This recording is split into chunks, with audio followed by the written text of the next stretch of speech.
Hey everyone, and welcome back to another video. And in this video, I'm going to show you how to use the Honeywell Home thermostat. This video is going to be particularly useful for individuals. Let's say that you've moved into a new home and you have a Honeywell Home thermostat. How do you actually go ahead and use it? Now this video is going to be short, sweet, and simple, guys. There's not going to be a lot of steps involved.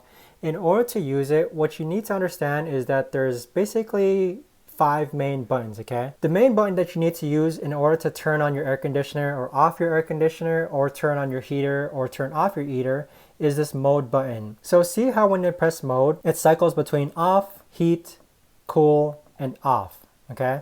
So right now, that is how you turn on and off your air conditioner or your heater. Now in order to read your thermostat, let's set it to cool. The center number, which is the 80 here, is how warm or cold your house is.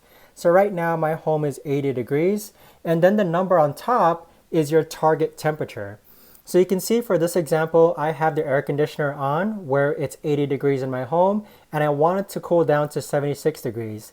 So therefore, my air conditioner is going to turn on. Now let's say for example, I set this to heat. It doesn't really make sense to turn on the heat just because my home is at 80 degrees, but I want to heat it to 62 degrees, so it doesn't really make sense to do that, for example. If my home was 50 degrees and my target was 62 degrees, then that would make more sense, and so my heater would turn on. And so with that, that's basically the main functionalities with the Honeywell Home thermostat. If I want to make it cooler, just press on the minus button.